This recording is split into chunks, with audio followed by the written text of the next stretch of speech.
En medio del campeonato mundial, con el país mirando hacia otra parte, la Asamblea Nacional, que todos sabemos quién la controla, ha aprobado o está aprobando una serie de proyectos de leyes que podrían transformar profundamente, positivamente o negativamente, trataremos de averiguarlo, la estructura jurídica del país. Está aquí un prestigioso jurista, además asambleísta, el doctor Luis Fernando Torres, de la provincia de Tungurahua. ¿Cómo está usted, doctor? Buenos días. Buenos días, muchísimas gracias por la invitación. Aprobamos la ley de aguas con una votación dividida. La mayor parte, por supuesto, votó a favor, otros en contra y otros votos del gobierno. Claro, sobre 100 votos.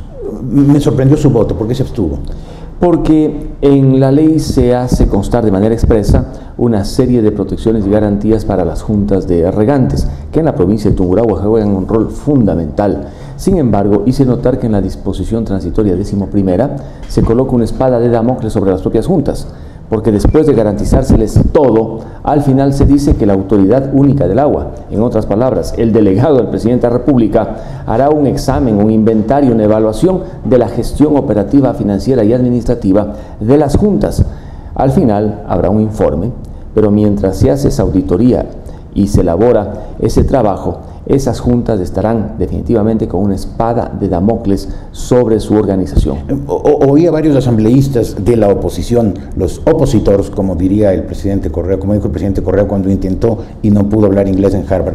Los opositores dijeron que el objetivo de esta reforma es que el presidente de la República tenga, a través de su delegado, el control directo del agua para poder usarlo políticamente. ¿Le parece justo o injusta esa apreciación? La autoridad única del agua va a estar representada por un funcionario designado directamente por el presidente de la República a nivel nacional, y este a su vez nombrará a sus delegados en cada una de las provincias.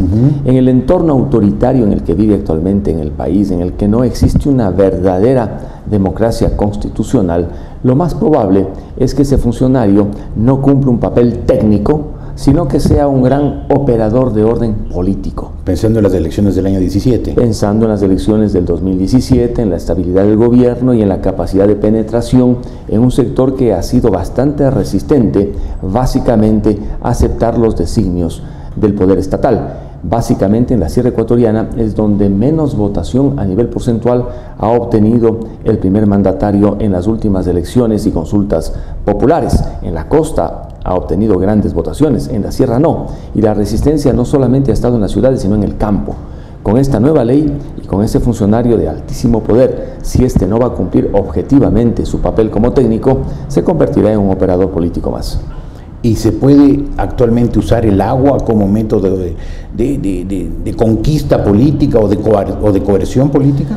Claro, depende de las competencias asignadas, y resulta que este delegado va a tener competencias para anular, dar por terminadas las concesiones o para entregar el uso del agua a aquellos que la solicitan. Es el mayor poder, de tal modo que se convierte en la autoridad, es así, rectora absoluta en el manejo del agua. El Consejo Multinacional y Pluriétnico que se crea, integrado por una diversidad de actores, prácticamente va a ser un órgano pintado en la pared. Tiene una serie de competencias, pero todas ellas son declarativas para ver qué ocurre, pero a la hora de tomar decisiones no tiene ninguna competencia ese Consejo Plurinacional. Le pregunto si otra afirmación es justa o injusta, merecida o inmerecida. Aquella sostenida por la CONAIE, por ejemplo, de que el gobierno lo que pretende finalmente es poder privatizar el agua. Ese es un falso dilema entre privatización y no privatización.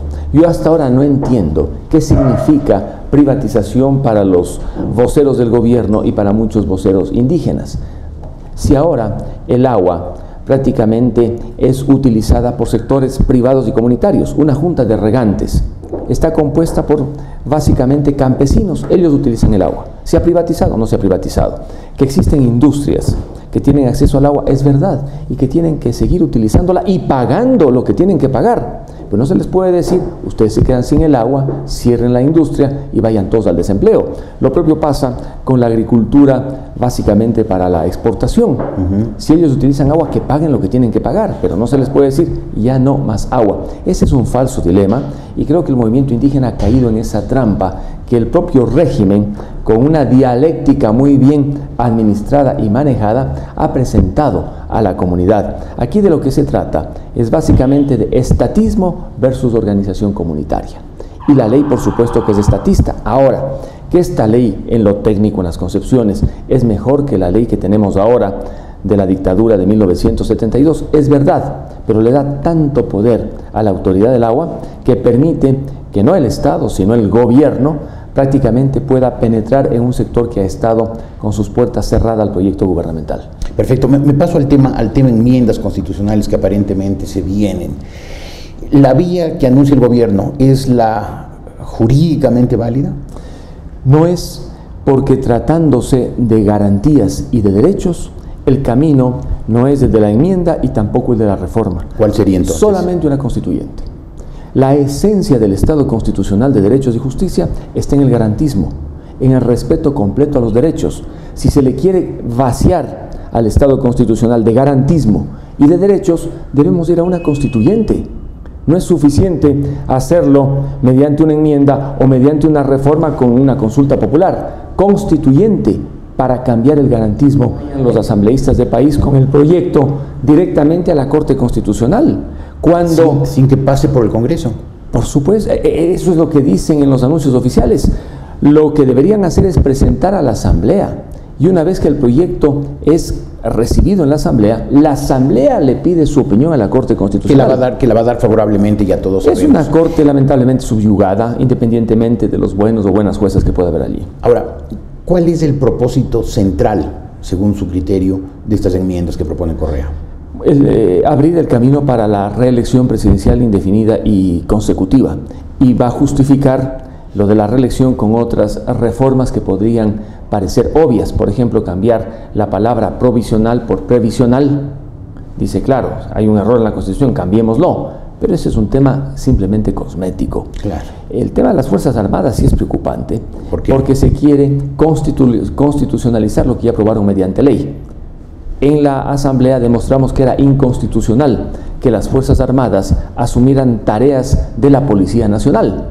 Ahora van a hacer un cambio para que lo inconstitucional se convierta en constitucional. En el tema de la comunicación, convirtieron a un derecho, al derecho a la libre información, en servicio público. Con lo cual el Estado va a controlar ahora sí toda la información, y el plan de perpetuación del señor Correa se volverá perfecto, se redondeará. Claro, entonces lo inconstitucional que consta en la Ley Orgánica de Comunicación lo van a trasladar a la Constitución, para que la Corte Constitucional diga, sí, como ya está en la Constitución también, ya no es inconstitucional lo que dice la Ley Orgánica sobre esta transformación de un derecho en servicio público. Ahora, es evidente que no van a hacer lo que usted dice, o sea, que no se va a hacer una constituyente.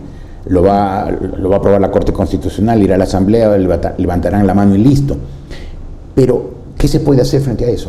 Bueno, si nos le pregunto ya no al legislador, al político. Por supuesto, si nos cruzamos de brazos, habrá solamente un discurso y una sola agenda. Y claro, se impondrá. Hay que generar una agenda distinta, democrática e institucional. Y ello pasa básicamente por el hecho de pensar en la voz del pueblo.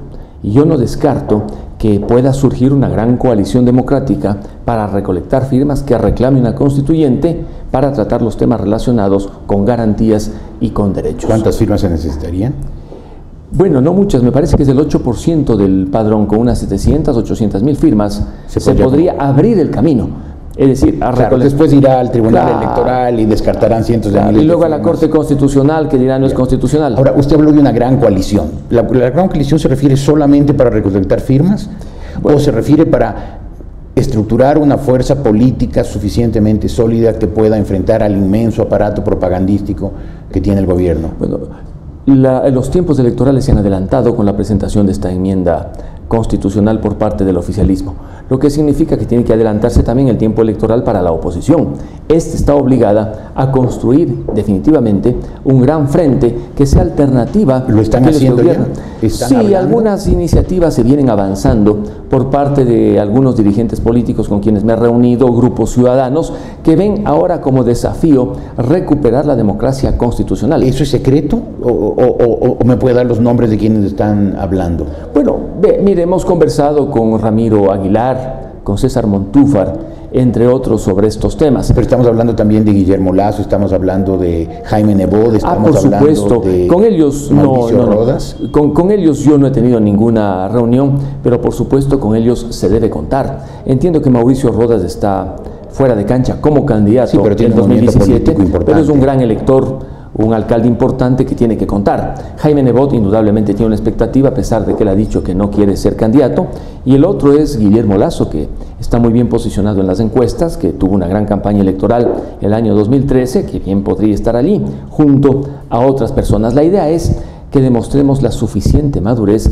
para presentar un frente que no sea una alternativa electoral, sino una verdadera alternativa de poder y nos permita recuperar la democracia constitucional. De allí que yo veo que este frente puede aglutinarse alrededor del centro político. El centro ideológicamente no existe, pero en la práctica política sí.